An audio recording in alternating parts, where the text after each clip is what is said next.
Friends మనకైతే పిచ్చుకలు అంతరించిపోతున్నాయి కదా, కానీ మన దగ్గర అయితే పిచ్చుకలు బాగా కనిపిస్తాయి. ఒక్కసారి వచ్చి చూసేయండి. ఉదయాన్నే సూర్యోదయం అయితే ఇప్పుడే సూర్యోదయం అయితే ఉంది. దీపారాధన అయిపోయింది, పైకి వచ్చానమాట. ఒక్కసారి మొక్కలను చూస్తూ తులసి మొక్కలు నేను బాటిల్స్లో ఎలా ఆర్గనైజ్ చేసుకుంటున్నాను ఏంటి అనేది చూపిద్దామని అయితే వచ్చాను. ఇదిగోండి స్పైడర్ కనిపిస్తుందా, ఇదిగోండి బుజ్జి స్పైడర్. ఇవే మన మొక్కలని ఖరాబ్ చేసేస్తూ ఉంటాయి. స్పైడర్ వెబ్ ఏడన ఉంది, ఇదిగోండి స్పైడర్ పైకి ఎక్కుతూ ఉంది. అవి మనకి మొక్కల్ని కిల్ చేస్తూ ఉంటాయి. ఇదిగోండి తులసి చెట్లు, నిన్న వాన పడింది కదా, అటు ఇటు పడిపోయాయి. తులసి చెట్లు ఆల్మోస్ట్ చాలా వరకు ఉన్నాయన్నమాట. వాటిలో కొంచెం కిచెన్ కంపోస్ట్ అయితే అయిపోయింది. అందుకోసమని నేను ఏం చేశాను అంటే మళ్ళీ నేను కిచెన్ కంపోస్ట్ వేసేసుకుని ఇలా బాటిల్స్ అన్నింటినీ వీటిలో పెట్టుకున్నాను.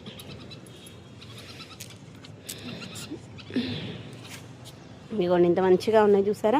ఇలా చిన్న చిన్న కంటైనర్స్లో అయినా తులసి మొక్కల్ని మంచిగా అందంగా రెడీ చేసుకోవచ్చు.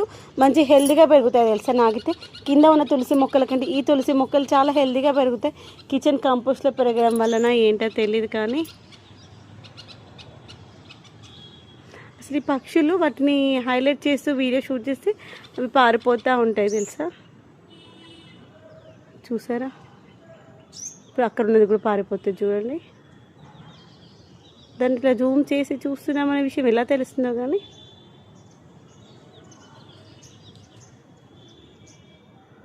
ప్రొద్దునే పక్షుల సందడి బాగా ఉంటుంది. మన మిద్దె తోటలో కూడా పూలు పండ్లు కాయలు బాగానే వస్తున్నాయి కదా, అవన్నింటిని కూడా తినడం కోసం కూడా మంచిగా వస్తాయి. అది కూడా దానికి ఏదో దొరికింది, వానపాము అనుకుంటాను. వానపాములను మనకి పక్షులు కూడా చాలా అవసరం. ఎందుకంటే మన తోటలో వచ్చేటువంటి పండ్లను కూరగాయలను తినడమే కాదు, మన తోటలో ఉన్నటువంటి పురుగులను కూడా తినడానికి వస్తాయి మంచిగా. ప్రతి దాంతో కొన్ని ప్లస్లు ఉంటాయి, కొన్ని మైనస్లు ఉంటాయి. కొన్ని దొండకాయలు వచ్చాయి చూడు, ఎంత హెల్తీగా ఉన్నాయి దొండకాయలు. మమ్మీ